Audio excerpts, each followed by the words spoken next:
What's going on, people? Welcome to the match preview. I'm joined by the usual gang, T, Stan, Patrick, and me to talk about the game on Saturday evening. 7:45 kickoff on a Saturday. It does not sound right. Of course, you guys are over in stateside and Canada. So you 7:45 is what? 1:45? 1:45? Yeah, Over just, here. for me, 2:45 Eastern. 2:40. Brilliant. It doesn't feel right. Brilliant. Feel right. Feels like I'm back home and I'll be in the pub for the game. Yeah, it's not early. Yeah, it's not like a 7 a.m. kickoff for you lot. So that's probably a change as well. But look, they're coming off a funny loss against Real Madrid. They got olayed out at their own ground after 60 minutes. They were literally 2-0 up, lost 5-2. But look, we'll talk about Liverpool later on in the preview. As always, if you do enjoy the content, make sure to leave the hit the like button and subscribe to Normal Sound Future Players content.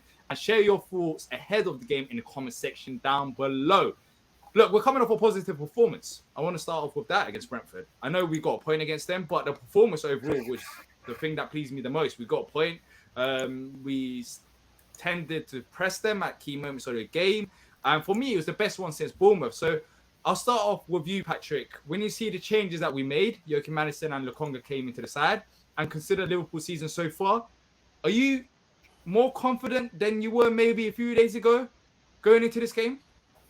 No, I am. I've actually watched the game back a couple of times, and I thought we played really well against Brentford. I love the way Lokonga played. Watched it again. Anderson was very good up to the point where he was basically either injured or tired at the end of the game. Defense played really well, I thought. Eze came on, was really good out wide right. I thought Ayew was very good in the role. He was given that free role behind Mateta. At least they had a really good game. So I'm looking forward to the game. I mean, I think we'll make a couple of changes to talk about going forward. But I thought looking back on it, and again, watching back that game, after that 96 minutes, we played really well. It was a good away performance.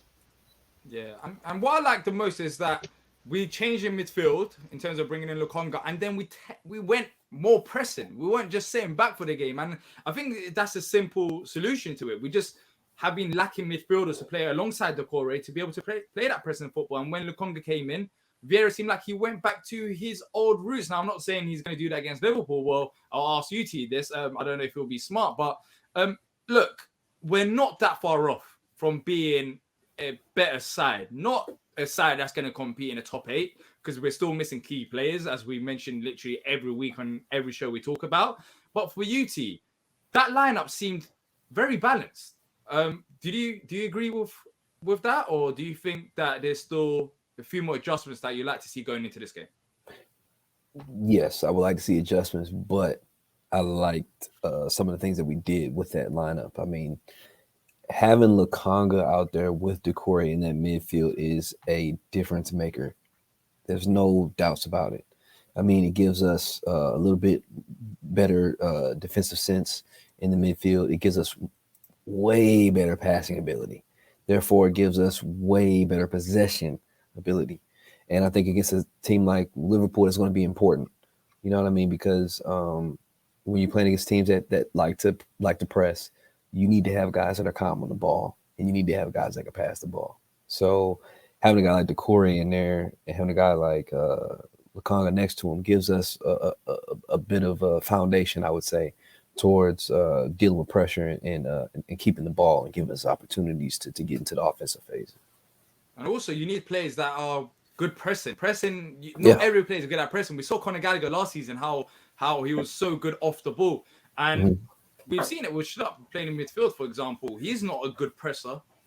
And he's got the pace, he's got the attributes that you think would make a good presser, but it's knowing the moments to press, it's knowing how to position yourself whilst you're pressing. And I thought Lokonga in his first start had a relatively positive performance, but moving over to you, Stan, now. Anderson, he was very good as well. Now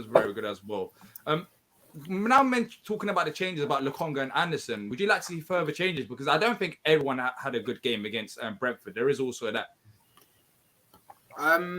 I think Schlupp didn't have the greatest game. So we've got to look at who's available, though. So who's going to come in? Because he played in wide, was it wide left at one point? Yeah, basically. Yep, wide left. Yep. Yeah. So who's coming in ahead of him? Because Wilf's out.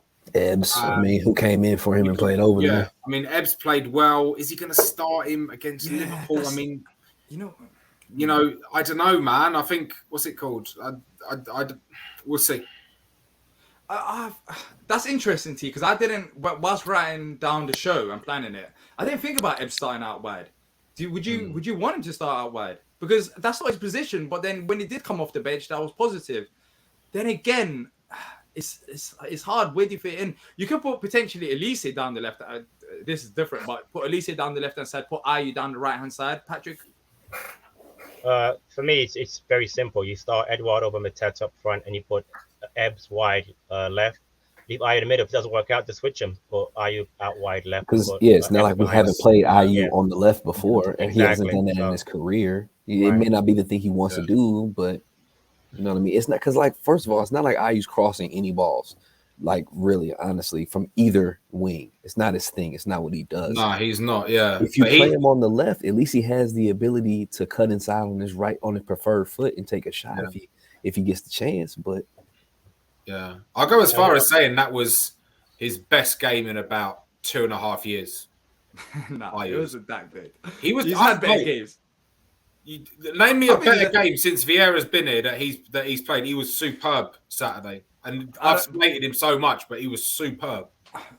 Yeah, he was very good. Don't get me wrong, but I've seen him have better games before, man. I guess, especially against one of the big sides. I can't remember off my head. I don't know if it's against the likes of City, maybe. I don't know, but Arsenal last season played really well when he scored that goal too. Arsenal, yeah. I remember him having better games. Now I don't remember the specific games, but I do remember him having better games. But I don't think I've said it before. So long. Exactly. People saying people don't want Ayew to start, but then people don't want Ayew to start. But then again, with players out injured and the players that we didn't have available, it made sense for him to start in a few games. Look, end of the day, when everyone's fit, I still don't want him to start because it's not because he's had a bad season or anything like that. We just need more in terms of production levels. He's not going to deliver the assists and the goals. That's the reality. And sometimes you have to make the sacrifices. I've said this before. Even though a player is playing good, you can have a player playing even better than that. So we can have a player getting the goals and assists. So for me, look, Ayew starts next game 100% based on form and injuries. But going ahead, if we want to become a serious top 10 club, we'll have to move on from the likes of Ayew and Schlupp. But yeah, Edouard, I want Edouard to start against Liverpool. I do, because I think Mateta, he's played 2 games now, and in both games, I don't think he's got... Can I make a point about Edouard? So he looked up for it when he came on against Brentford. I'm not saying he was amazing, but he really looked up for it. And I looked back to the away fixture last year when Edouard started and he didn't get any joy. And then Mateta came on and he really looked up for it. And that sort of, that helped him get a longer run in the side, I think. And I think now is the time where, Eddie's a player that I think can press. JP confidence shot to bits at the moment, right? So not sure what he can do. But I don't know what JP's done, though. I genuinely don't know what JP's done. And you can say what's Edouard done, but I feel like JP just been poor. Like in terms of footballing ability. I mean, that's probably why Stan said his confidence is shot to bits, because he hasn't really produced in the way that he needs to. So I was listening to another Palace podcast today, and they said that there is a stat going out there that he has won the least aerial duels out of anyone in the entire Premier League. That's wild, man. That is wild. That is wild. The fact that he's like 6 foot, what? But I just honestly think that Edouard out of the two right now against Liverpool's center backs probably gives them the most problems right about now. That's one of the reasons why I definitely will want to see him start up top, is because I think he's going to give them the harder time, to be honest. Van Dijk, if he plays, he won't even have to jump if Mateta's playing. He'll just tower over him and head the ball away. Patrick, look, I'm not saying this, Patrick. It's not me this time. Don't blame me. I know you're Mateta's biggest fan, but don't blame me. I'm not saying anything about Mateta. But look, let's talk about the Liverpool game. We are talking about Liverpool game. Let's talk about Liverpool reverse game. That's what I'm trying to say. At their ground, it was 1-1, and we managed to get a point against them. But then again, Wilf was playing. It was a pretty solid performance as far as I can remember. I can't remember who started up front then. But look, Liverpool this season, they're not the same Liverpool. I don't care what anyone says. I mean, let's talk about the last 5 games. They lost against Real Madrid yesterday. I think that pretty much summed up their season. They beat Newcastle, but that Newcastle win, I know people are saying they beat Newcastle, they were back, but that second half against Newcastle was absolutely poor. Alisson saved them, and Newcastle had 10 men. So I'll write off that performance. Everton, probably their best performance in the last 5 games. They lost 3-0 to Wolves. They lost to Brighton as well. I think they're there for the taking. Now, I'm not saying this based on just the Real Madrid game. I'm saying this based on what I've seen so far this season. Now, they might be up for this game to prove a point, but based on the most recent results and performances, I've only seen one good performance, and that was Everton. You can make that argument. It's Everton. Now, it's a rivalry game. They're going to have to perform. But other than that, even their win against Newcastle wasn't good enough. So at home, I think going for a point or trying to aim for a point, it's not unrealistic. I don't care how many good players they've got. I'm not saying we'll get a point, but I think that should be the aim. So I just want to go back to the first game, because you don't remember the game, but I remember it pretty well. I have it in front of me. We played 5 at the back, so Mitchell and Clymer playing as wing back. We had Ward, Gahey, and Anderson as the centre backs. Zaha was up top that game.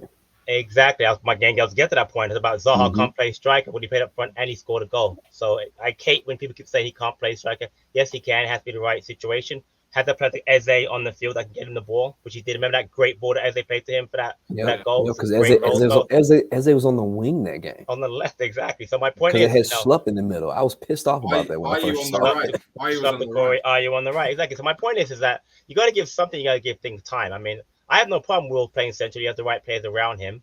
But again, interesting formation with the 5 at the back. To me, the reason we got that point was because of the red card. I don't think we're honestly going to get a point against the Liverpool. Had Nunes not done that dumb thing in the first half. Remember, we were up 1-0 most of the game. And Diaz scored that great goal. But I mean, they're Liverpool. Liverpool now, though, is not the same team back then. Their midfield is shot. I mean, Thiago Silva's not in there. They got the young kid, Bacetic, Spanish, who's very, very good. But yes, they watched them play yesterday. Gomez looked absolutely terrible. Alexander-Arnold, I love him going forward. Defensively, he is got no clue what he's doing. So defensively, they're weaker than they've been. Alisson made that ridiculous play on the second goal to give that silly goal, which you'll probably never ever do again. But the point is, Liverpool definitely are not playing their best. A great point. Everton was their only really big win, but they obviously beat Newcastle with playing against 10 men. But I think honestly that there's an opportunity for us to do something, get a point at least against them on Saturday.